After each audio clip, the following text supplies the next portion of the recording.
All right, today we are back with Marina Gitas. Marina is the founder of Easy Pro Real Estate and Financial Modeling. Did I get that right? It's easyprofinancialmodels.com. Easyprofinancialmodels.com. It's on the model here that we're looking at, and I'm going to put the link to that down below. Marina and I work together quite a bit. I send all my clients to Marina to do any kind of financial modeling, whether it's for real estate development ground up or commercial and multifamily, office, retail. Today, we're going to cover a multifamily value add model that Marina has created that has a lot of great features and things like that. And we're going to jump right in. But Marina is who I send everybody to. So if you need some help with financial modeling or to run through a deal, look at a deal, make sure it works, make sure that the lenders that you're sending it to, that it's going to pass muster with them. Marina is very good at helping you build models that through the lens of a lender and what they're looking for and things like that. So Marina, take it away. Oh, thanks, Greg. I refer my clients to Greg when they are in need of coaching or in need of a mentor when working on real estate development deals. Greg is very knowledgeable in commercial and multifamily development. He can also guide you through equity raises. He also has a great YouTube channel that I would highly recommend you checking out. I have about 26 years of experience working I started off my career in REITs, working in real estate development as well as operations. The past couple of years, I created Easy Pro Financial Models, and I work nationally with investors and developers, creating models, customizing models, working on business deals, and also offering opinions on evaluations of investment memos to folks that run funds. So quickly now, we're going to get into this model. It's a value add model, multifamily. This could be changed into a commercial model pretty easily. So I'm going to just start walking you through how I create my models. And most of my models look basically like this in the sense that anything that's blue is inputs, anything green is a link within the worksheet or a tab, and anything in black is formulas. I also have a lot of scenarios in here, so let's get started with it. And then Greg, if you want to jump in, if you have any questions. Yeah, maybe can you make this full screen? I'm not sure if we're seeing it full screen. It actually is full screen. Right, okay, you have it full screen, okay. Yeah, it's full screen. Cool, yeah, let's go ahead and jump in. Okay. So you're going to be entering information in two tabs. This is the data input tab, and then we have a capital budget, in this case for a value add. So this is the data input tab. It starts off with a description of your property, which feeds through the model. Then you have your building gross square footages and rentable square footage and the efficiency. Then we have the timing. It all starts with your planning analysis start date. Then you have the ability to, let's say you purchased a piece of property and you still have permitting to do, so you haven't really started with renovations or gotten into your, your lending. There's room for that right here. You can enter the months that you're going to be holding onto the property. And then you have the time frame of development, or in this case, value add, that you're going to do to the property before it's actually renovated. You also have the ability. So you have your purchase acquisition date, then you've got the time frame after acquisition, renovation time frame, and the start and end date of the unit renovations and occupancy and things like that. So I like that. That's really cool. Thanks. Then you also have the option for refinancing if you're going to do that in the future.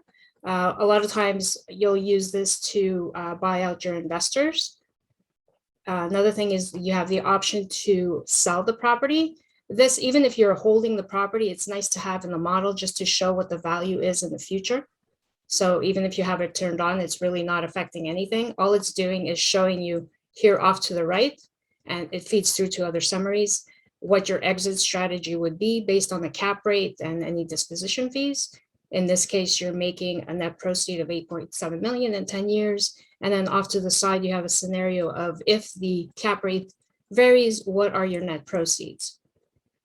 Down below, we have an evaluation pricing. So when you usually buy a property, you'll want to know if the purchase price is fair for what you're getting as the NOI in place. So before you do renovations, This area, you would use it to plug in what the current NOI is, and it would show you a purchase, you're evaluating the purchase price, and then you can compare this to the market, either the market cap rate or what a per unit sale is going for in the market.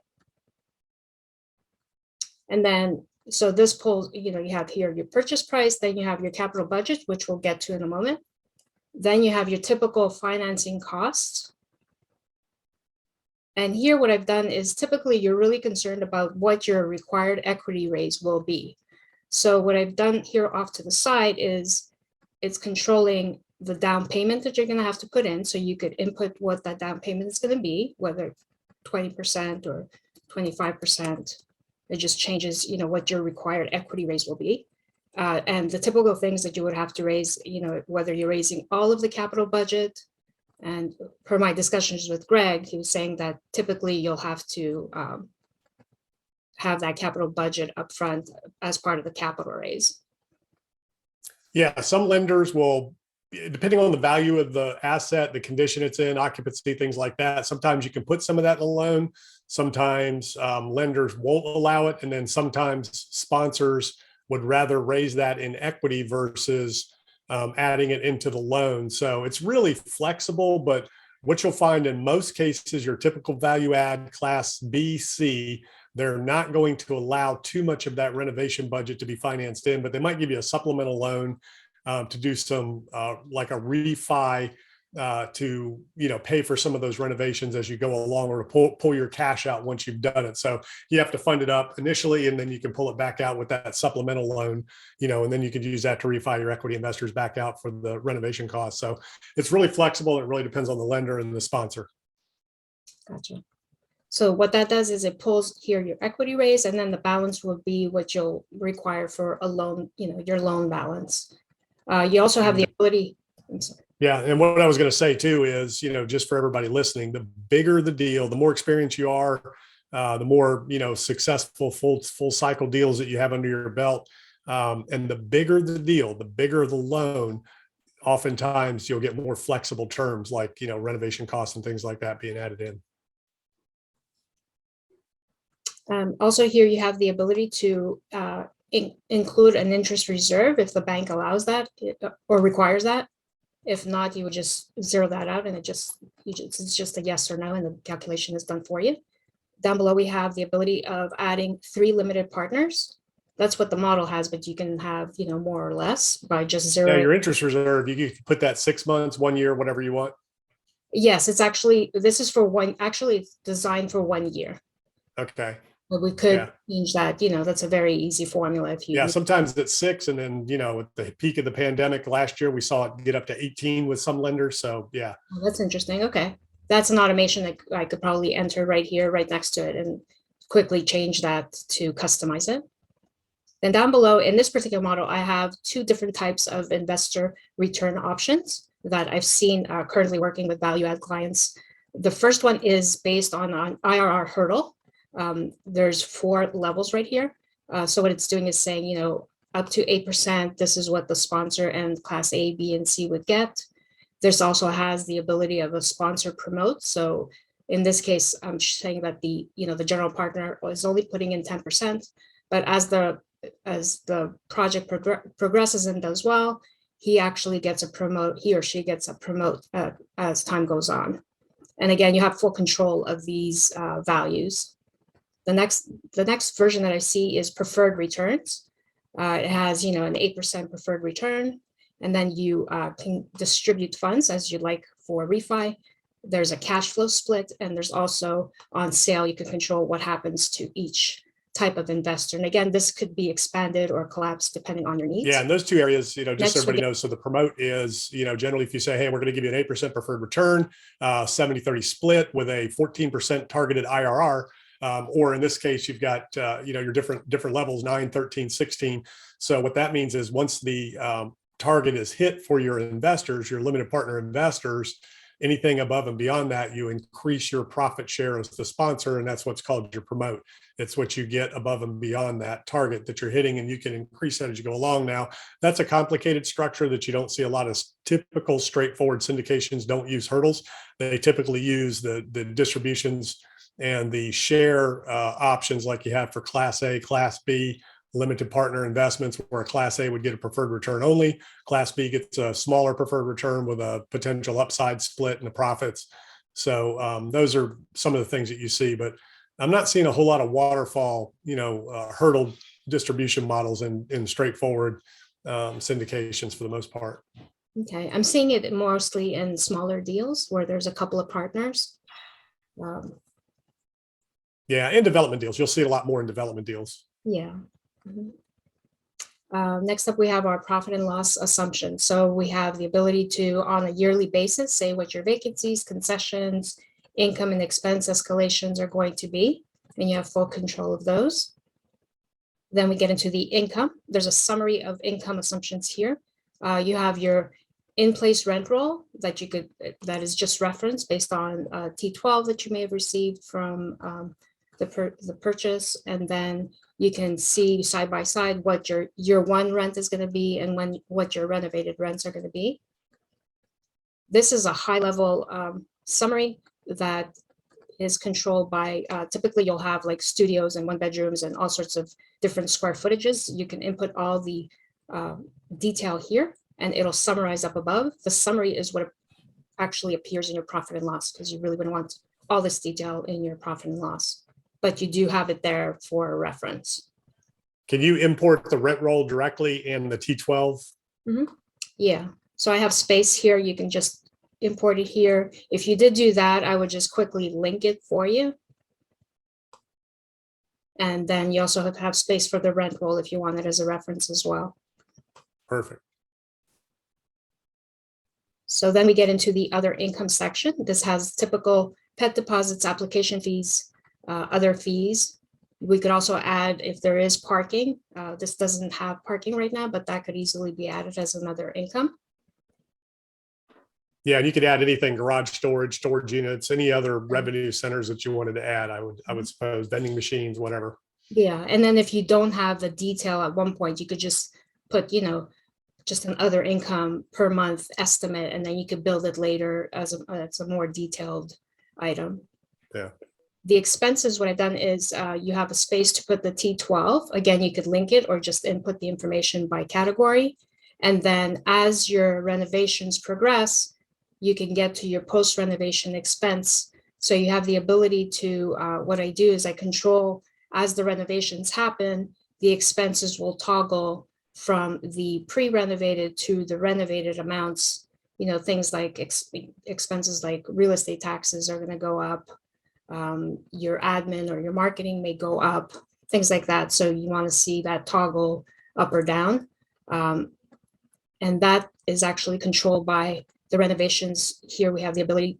I created 3 years of renovations because usually by then you'll have done most of your renovations. And you just control what units are going to be renovated in one year. And then the rest is automated here. It just shows what percentage of units are being renovated and put out there. Yeah, I like that. So you can track your progress and the model populates as you complete. Mm-hmm. And as you complete it, you could also, as you change your expenses, you can see what your OPEX ratio is. It should be typically between 25 and 40. So you could keep an eye on the changes that you're making and how it's affecting your stabilized year, which is here in green, which means it's linked to the profit and loss. This is also linked to the profit and loss. Yeah, that's a big range, 25 to 40, but depending on the location, type of asset, age, built-in expenses, maintenance, those things can vary, taxes, insurance, from state to state, region to region. So, but generally you see that 35 as an average number, 35 to 40. Yeah, exactly. If you're in like a really small town and, there's not that much that you're doing to the property, it really varies depending, like Greg said.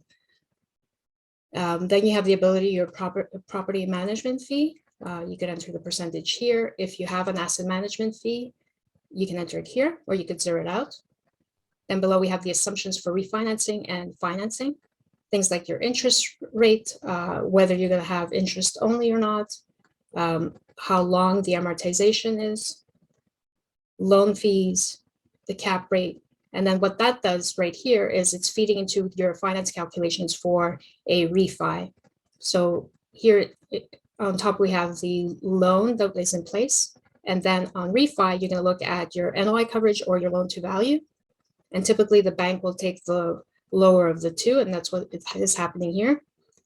One thing to keep an eye on is if your proceeds here are negative, it just means there's something going on with your assumptions. In this case, it's working properly. The new loan is covering the old loan, it's paying it off, and then you also have some proceeds. That's what you want it to ideally look like. It should be a positive number.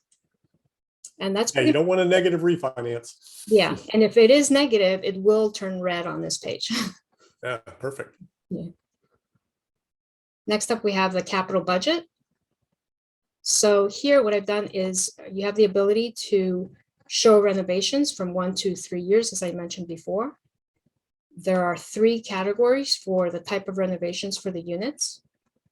If you need additional categories, I can adjust this model pretty easily. So what happens here, you would enter the units that are going to be, you select the type of unit, the type of renovation by just this drop-down box. Then you will select what month and start and end date of when that renovation is going to happen. And that controls the spread. So you can see year by year and then also month by month what you're going to be spending for each unit. As well as after that, you have any renovations that you have on the property is also included. Off to the left, you could enter interior and common areas, fitness rooms, etc., and the amount that you expect to spend and the time frame of when you expect to spend it. And this again spreads by year and then by month.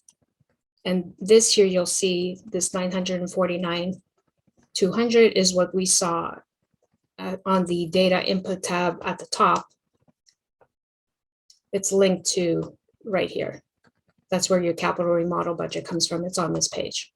So as far as that's really awesome being able to track it like that. It's going to show your investors, your lenders that you are on top of it, dialed in when it comes to the economics of this deal. And then the rest of the model is really the waterfalls and the different summaries that you can use for lenders or investors. First up is something that you can use on an offer memo. It just describes, Class A, Class B type structure. And if you were to invest 100,000, what it looks like, etc. And then it has the equity multiple and your cash on cash and your IRRs. Then we have the waterfall. This is the waterfall with the hurdles. This is all linked. It goes through all the hurdles. And then at the bottom, you have your IRR and equity multiple by investor. This is the other type of waterfall coming up next. All you have to really do on this page is make sure that this says okay. That means that there's nothing wrong with this page. And all the detailed calculations down below. And then we have 2 different summaries that you need. Some of it is repetitive information. It just depends who your audience is. Some of these boxes I usually will use for offer memo or just copy and paste into a business plan or all the returns, project assumptions, your equity, your sources and uses. Here's your equity raise breakdown, so you can show it like in a nice format. It has a quick, your pro is just the analysis over time if you were to hold the property over 10 years, what it looks like at a high level. And it also shows your equity multiple again over time. There's a Down below is a cash flow snapshot. It has your sources and uses. It has your property returns that will be, it'll be linked to whichever waterfall you're using, and has fees, acquisition fee, asset management fees summarized. Then you have your cash on cash, your projected summary of cash flow, the IRR overall, the proper performance summary at a higher level. It has a break-even analysis that you should take a look at. Then it has also the IRR, levered and unlevered. In here, you could change the years that are shown. You have the option of 3 years. Then you have your profit and loss per year. It has a stabilized year right here. There's also a profit and loss by month. like the IRR calculations and your first and second loan amortization tables. And that's pretty much it. Awesome.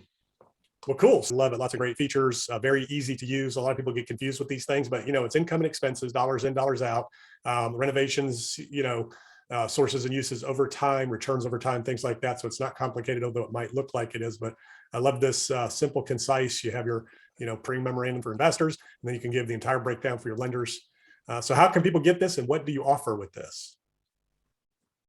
What I offer with this is basically, I'll send a link that where you can purchase the model, and then if you need more alterations or changes to the model to customize it further, I can do that for you as well. Yeah, and then you also offer separate services if people want you to take a look at the deal and just help them, looking at income, expenses, things like that.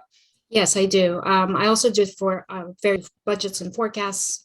And I also look at investment memos on a regular basis for deals across the country, where I just offer opinion about evaluations and what if the sale price is worth it or not, what you should offer. And then with this, for them and with them, or they can just buy the model and just use it and do it themselves, right? Yes, exactly. Awesome. I'm just perfect. Needy. Well, I'll put the link in the description below so people can, go and, I appreciate you taking some time out today and showing us your multifamily value add model. Thank you. Thanks for your time, Greg. I appreciate it.